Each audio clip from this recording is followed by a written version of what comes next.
Assalamualaikum sahabat-sahabat yang dirahmati Allah Subhanahu Wa Taala. Alhamdulillah bertemu kita sekali lagi dalam sesi perkongsian pada hari ini. Saya imbas kembali rumusan penting pada siri yang ketiga sebelum ini, iaitu emas tidak lagi menjadi piawai kepada mata wang kertas dan nilai semua mata wang dunia sedang menuju nilai sifar. Tentunya bukan esok atau lusa. Cuma secara relatifnya ada mata wang yang jatuh lebih teruk berbanding yang lain.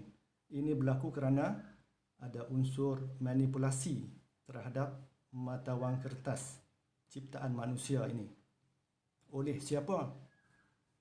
Akibatnya, mereka yang miskin akan kekal miskin, mereka yang kaya akan bertambah kaya. Inikah keadilan? Sahabat-sahabat renungkan sendiri. Dilanda wabak coronavirus, maka saya bercadang untuk menyebut beberapa perkara yang ada kaitannya. Ada persoalan yang diajukan kepada saya. Kenapa harga pasaran bagi emas jatuh? Secara ringkasnya saya jawab bahawa merujuk kepada siri video yang lepas, bahawa harga emas ada masa menaik dan ada ketikanya turun.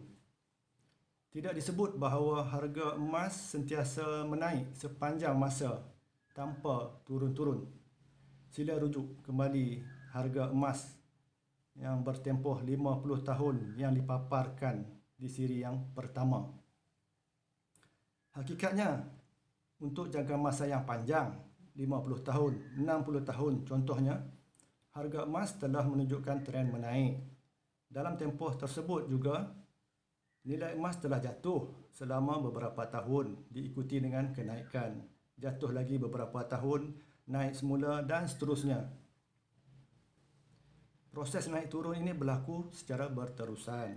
Perhatikan juga pada harga emas yang dipaparkan tersebut, harga emas tidak banyak berubah selama tempoh 20 tahun, iaitu di antara tahun 1980 hinggalah tahun 2000. Jangka panjangnya hasilnya ialah selepas 50 tahun harga emas naik kurang daripada nilainya daripada 100 USD pada tahun 1970 kepada 1,500 USD pada tahun 2020.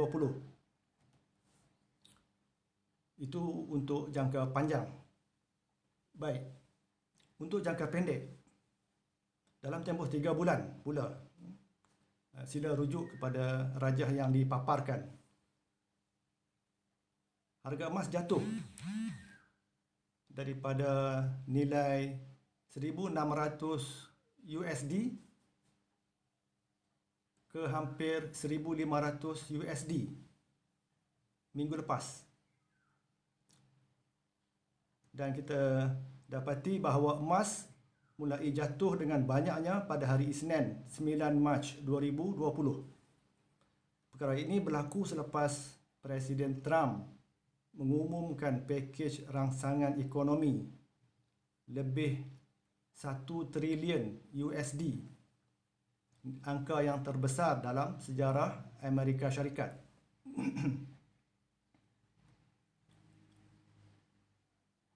Secara rasminya, pakej ini diumumkan pada 17 Mac. Ianya bagi melawan kesan negatif COVID-19 terhadap ekonomi. Pelbagai sektor jatuh. Ini diikuti dengan pakej rangsangan ekonomi United Kingdom yang bernilai 350 bilion USD dan negara-negara lain termasuk juga Malaysia. Malaysia memperuntukkan lebih 20 bilion dan peruntukan 20 bilion ini ringgit Malaysia masih difikirkan tidak mencukupi oleh sesetengah pandangan. Apa akan berlaku pada emas selepas ini? Bulan depan, tahun depan? Terus jatuh atau bagaimana? Rugilah macam tu. Jawapan ringkas saya, secara ringkasnya, saya tak tahu. Saya tidak tahu masa hadapan. Saya cuma tahu apa yang telah berlaku sepanjang sejarah emas. Dan yakin bahawa berdasarkan sejarah, harga emas ciptaan Allah Subhanahu Wa Taala ini akan naik. Saya jelaskan di sini. Hakikatnya ialah tindakan yang diambil oleh Amerika Syarikat dan negara-negara yang lain, semuanya ini akan memberi kesan yang baik, kesan yang positif kepada harga emas. Kenapa saya berani berkata begitu? Proses ataupun pakej rangsangan ekonomi ini telah pun dilakukan beberapa kali sebelum ini. Ini bukan pertama kali dibuat. Sepanjang puluhan tahun dahulu telah pun dibuat.